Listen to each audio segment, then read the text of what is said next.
हमको माता सुरुचि के पेट से जन्म दो ताकि मैं बाप की गोद में जा सकूं।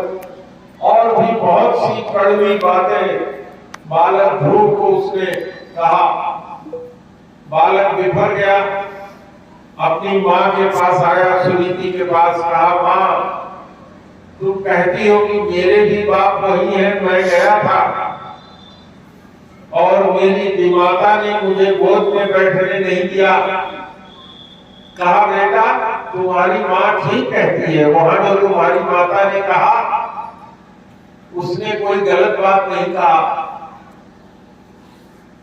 तुम्हारे पिता चूंकि तुम्हारी उस दूसरी माता को ज्यादा व्यवहार अच्छा करते हैं, इसलिए माँ ने जो भी कहा माँ की बात को बुरा नहीं मानना चाहिए, बिल्कुल ठीक कहा। कहा माता भगवान कैसे मिलते हैं माँ बताओ। तो माँ ने कहा कि भगवान जंगल में मिलते हैं, उसके लिए तपस्या करनी पड़ती है। ध्रुव सुनता गया, 5 वर्ष का बालक, क्षत्रिय बालक, उसने अपने मन में निश्चय किया कि मैं तपस्या करूंगा, अगले जन्म में क्या मैं इस जन्म में ही वह स्थान प्राप्त करूंगा जो कोई आज तक हमारे खानदान के किसी ने प्राप्त नहीं किया। माँ कहने लगी नहीं बेटा अभी नहीं, थोड़ा बड़े हो जाओ करना। उसने कहा नहीं मैं तो अभी करूंगा, मुझे छोड़ दो, मैं जंगल जाऊंगा। माँ ने कहा नहीं, जंगल के बड़े जानवर रहते हैं, अभी तुम्हारी उम्र तपस्या की नहीं है।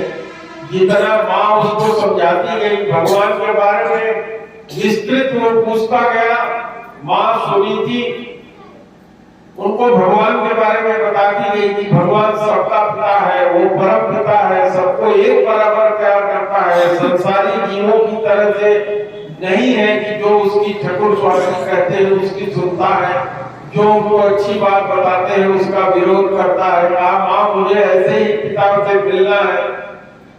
जब माँ सो गई, वो सोने का नाटक करता रहा। रात्रि में जब रात हुई तो ध्रुव दृढ़ निश्चयी था। ध्रुव उठ करके राजमहल से धीरे से जंगल की ओर चल पड़ा। सवेरा हुआ, माता ने खोज किया, ध्रुव का कहीं अता पता नहीं चला। बाप ने भी, उत्तानपाद ने भी खोज किया, कहीं पता नहीं चला। इधर ध्रुव की कथा सुनिए। ध्रुव रात के जंगल में धीरे धीरे चंद्रमा निकल रहा था, उसमें जंगल, महान जंगल, घोर जंगल की तरफ बढ़ता चला जा रहा था। नारद जी ने देखा, जान लिया था नारद जी ने कि ये भगवान का तो महान भक्त है, इस जन्म में इसको भगवान की प्राप्ति लिखी है। नारद जी चल करके आए, ध्रुव से मिलते हैं। ध्रुव से कहते हैं बेटा ध्रुव। कहा ध्रुव ने कि आप कौन है? तो उन्होंने कहा मैं नारद हूँ, मैं घूमता रहता हूँ, तुमको देखा तुम वन में आए हो तो तुमसे मिलने आ गया हूँ। कहाँ जा रहे हो बेटा तुम? तो ध्रुव ने कहा मैं भगवान को प्राप्त करने जा रहा हूँ। कहा तुम्हारी उम्र भगवान को प्राप्त करने की नहीं है बेटा, बड़े बड़े तपस्वी योगी हजारों जन्म तक जिनका ध्यान करके भगवान को नहीं पाते हैं, उनको पाने का तुमने दृढ़ प्रतिज्ञा कर लिया है। ध्रुव ने कहा हे महाराज मैं ज्यादा तो नहीं जानता, लेकिन मैं क्षत्रिय बालक हूँ। क्षत्रिय बालक जो अपने मन में दृढ़ निश्चय कर लेता है तो अपनी जान की परवाह वो नहीं करता।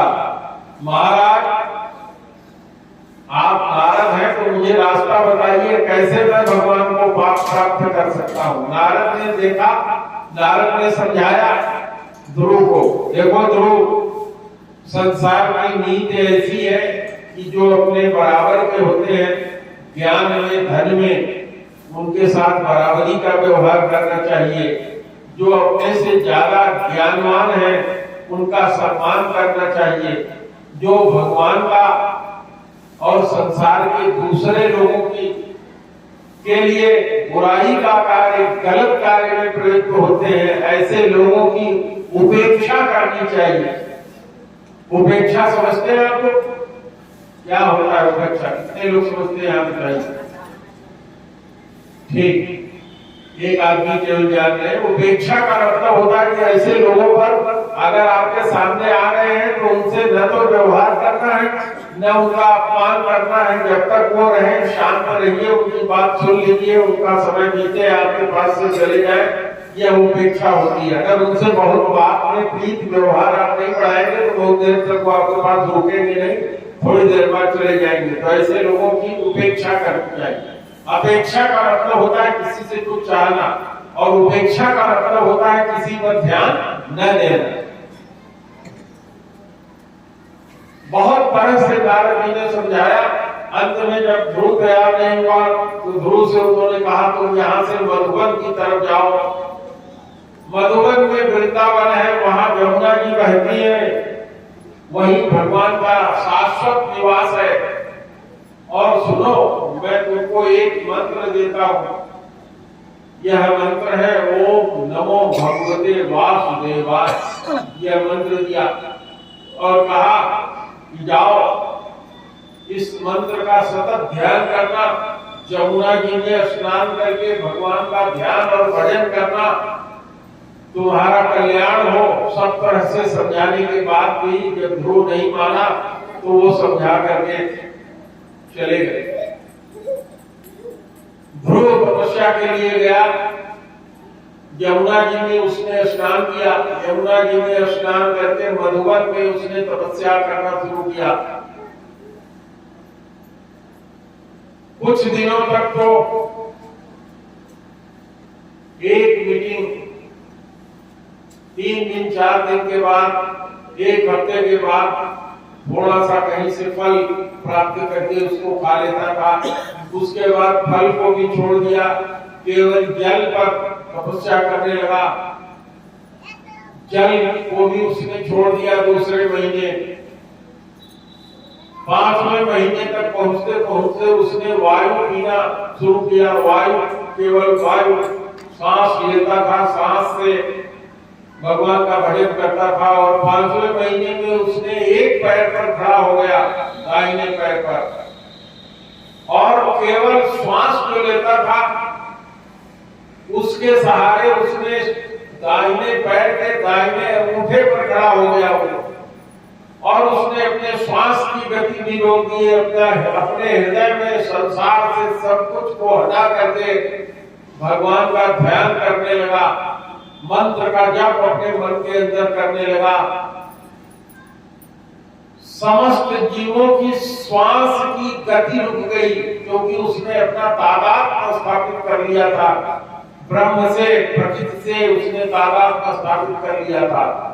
जब उसने श्वास लेना बंद किया तो समस्त जीवों में लगता था कि उनके प्राण निकल जाएंगे। वायु होते हुए भी जीव श्वास लेने की स्थिति में नहीं हो पा रहे।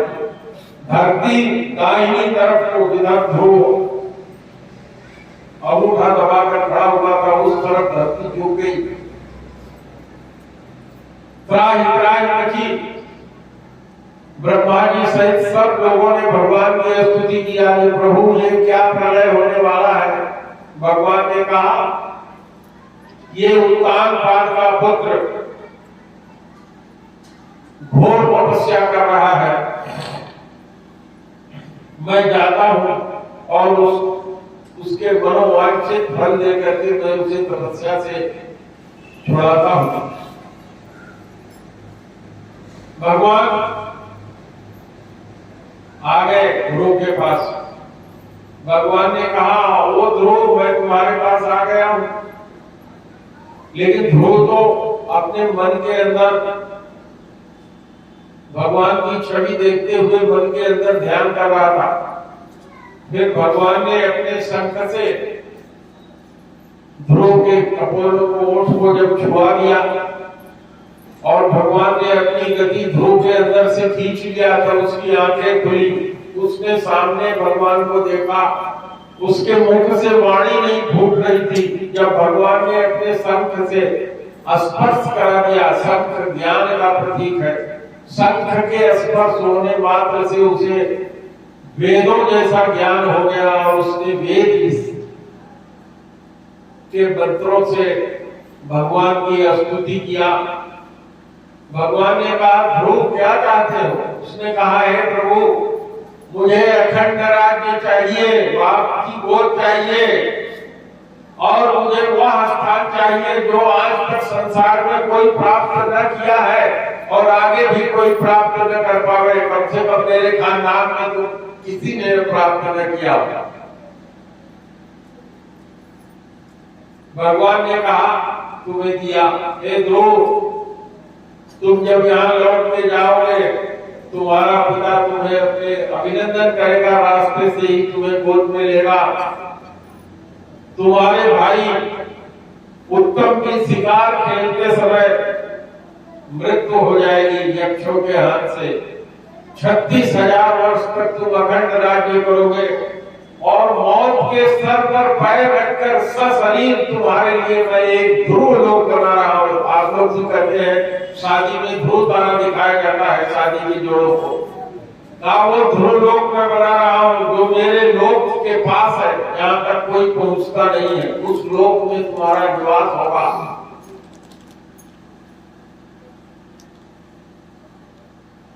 जैसे ही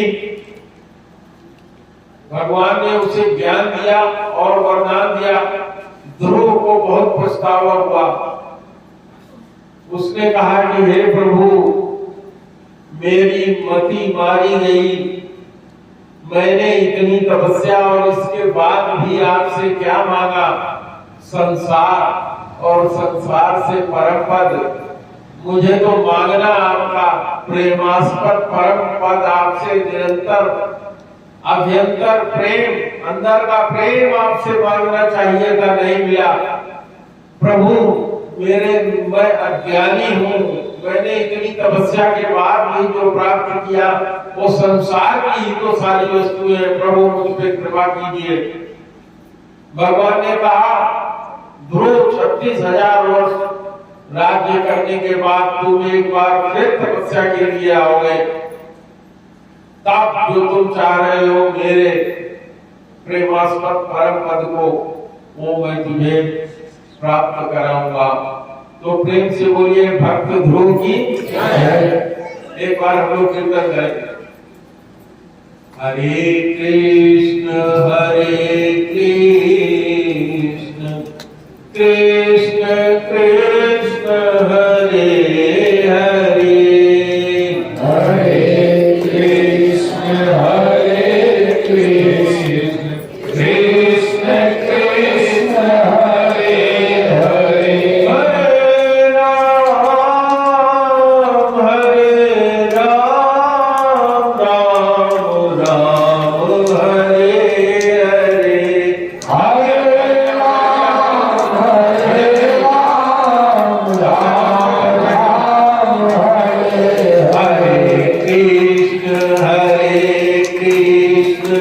कृष्ण कृष्ण हरे हरे, हरे कृष्ण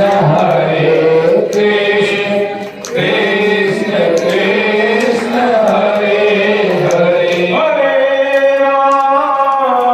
हरे राम राम राम हरे। सबके हरे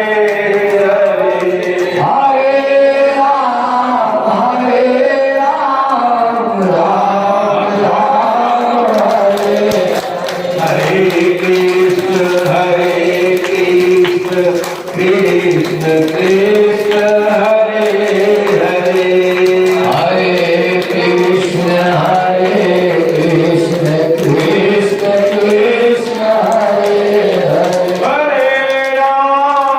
हरे राम राम राम हरे हरे, हरे राम राम राम हरे हरे। एक बार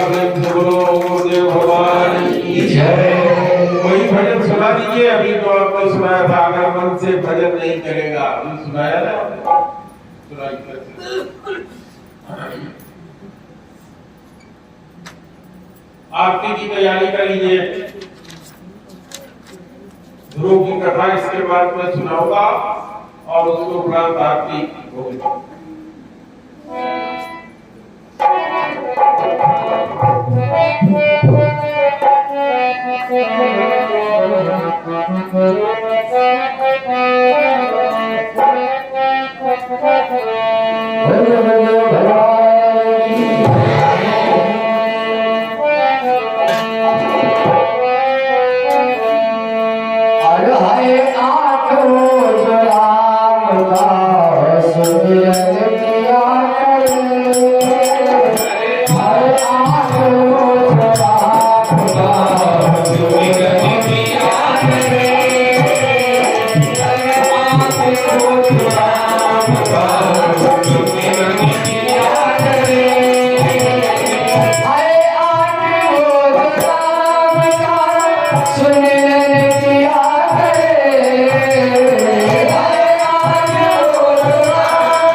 जोर से किंतु से रसना के रस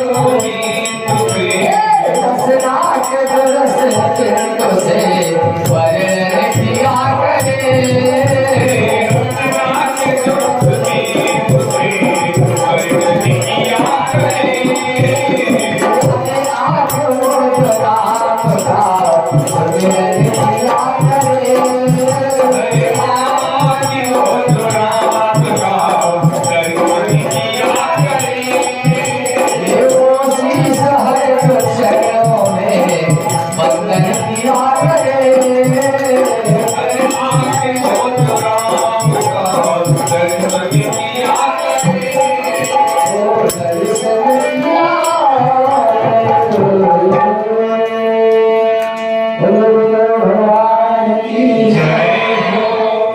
प्रेम से बोलिए राधा रानी की जय हो।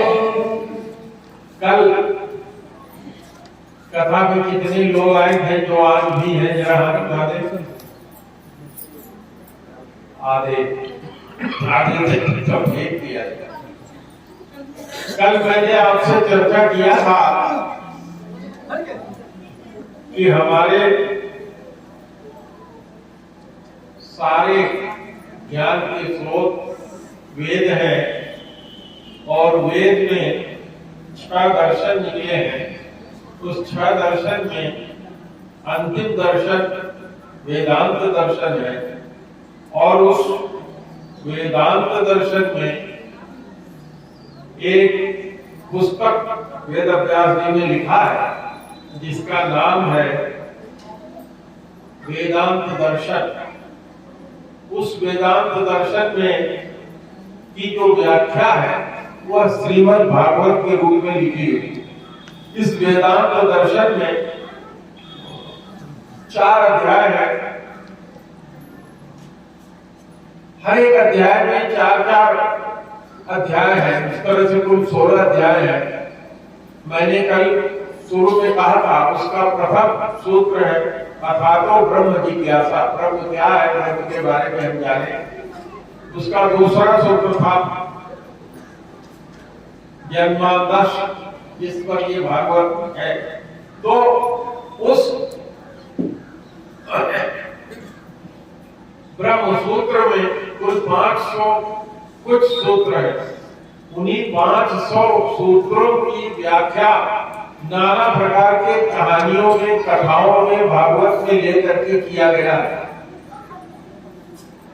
यह भागवत ग्रंथ या रामायण में जैसे आप देखते हैं राम जी की उपासना भगवान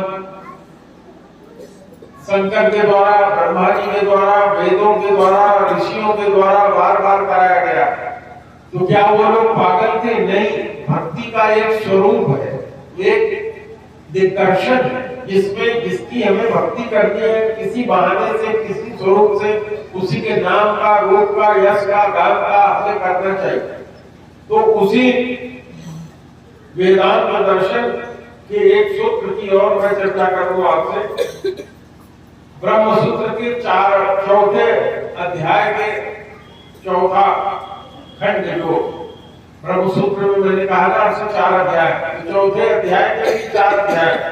तो 4थे अध्याय के प्रथम अध्याय का पहला सूत्र है कि जो सदुपदेश है उनको हमें बार बार सुनना चाहिए। इसी को गोस्वामी जी ने अरण्य कांड में लिखा है।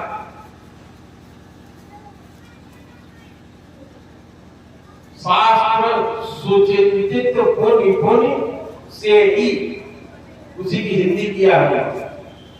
शास्त्र में शास्त्रों की जो बातें लिखी हुई है हमको बहुत अच्छी तरह से ज्ञान है, फिर भी हमें बार बार उसका स्मरण करना चाहिए।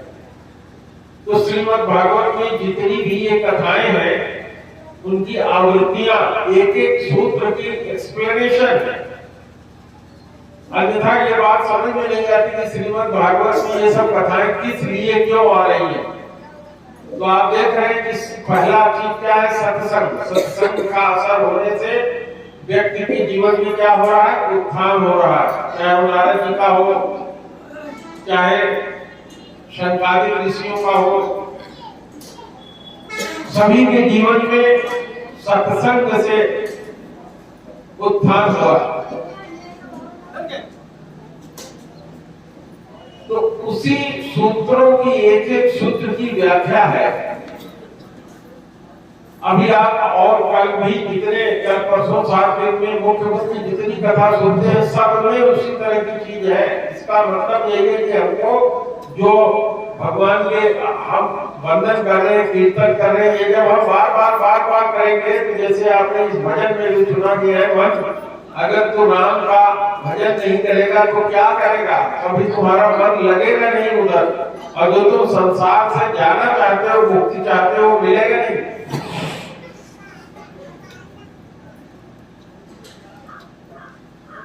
तो जब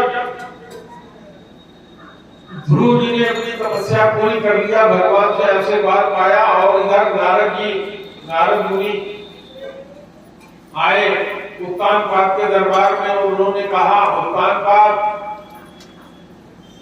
उत्तानपाद ने उनका चरणोदक लिया, स्वागत किया, आसन दिया, पाद अर्घ दिया। उसके बाद उन्होंने कहा, उत्तानपाद तुम्हारा पुत्र भगवान को प्राप्त करके, उनसे वर प्राप्त करके आ रहा है, क्या तुम उसका स्वागत नहीं करोगे? बहुत प्रसन्न हुआ उत्तानपाद। 6 महीने के अंदर ही ध्रुव ने भगवान को प्राप्त कर लिया था। और आप समझ लेंगे कि कितना बालक था। 6 महीने में उसने प्राप्त कर लिया। 5 वर्ष का बालक था, 5.5 वर्ष उसकी उम्र थी। फिर जब वो अपने घर की तरफ आ रहा था तो उसके पिता राजा उत्तानपाद अपने मंत्रियों और हाथी और घोड़े से सहित उसके स्वागत में गए। उठा करके उसको अपने गोद में ले लिया ध्रुव को, और अपने गोद में लेकर के हाथी पर बैठे हुए अपने राज सिंहासन तक आए।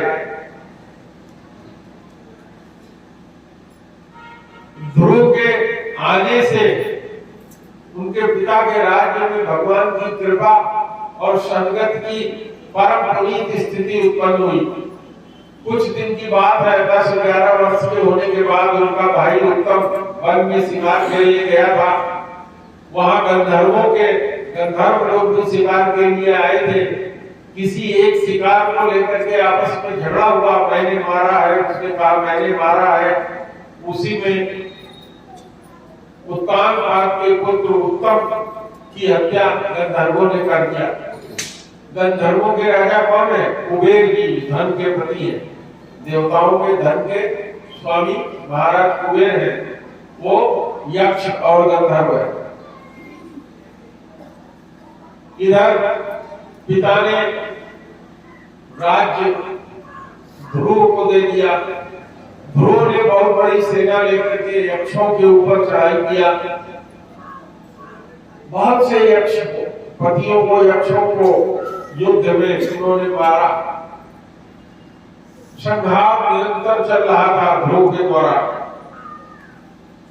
देवताओं ने और गंधर्वों, राक्षसों ने, सब ने जाकर के भगवान ब्रह्मा जी से निवेदन किया कि महाराज इस युद्ध का निवारण कराइए। जैसे आज युद्ध चल रहा है इजराइल में और गाजा में, देख रहे हैं आप, और रूस के साथ यूक्रेन का युद्ध चल रहा है। उसी तरह से ब्रह्मा जी ने उनके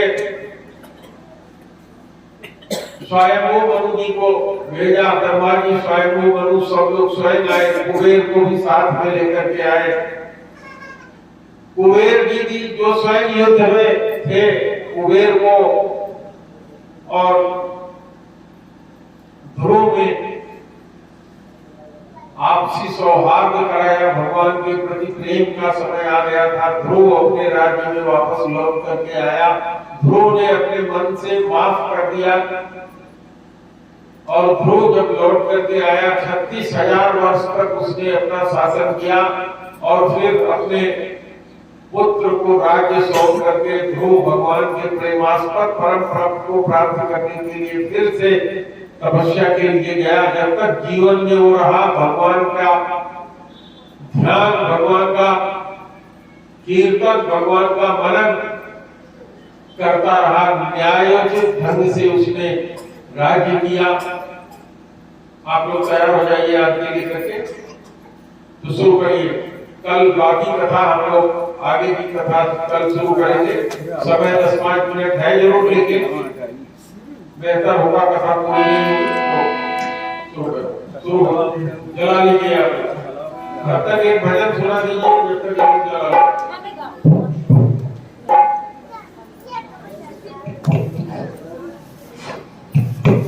बोल सच्चे दरबार की, बोल गुरु महाराज की। राम नाम सुखदाई, भजन करो भाई, ये जीवन दो दिन का है। भजन करो भाई, ये जीवन दो दिन का।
महिमा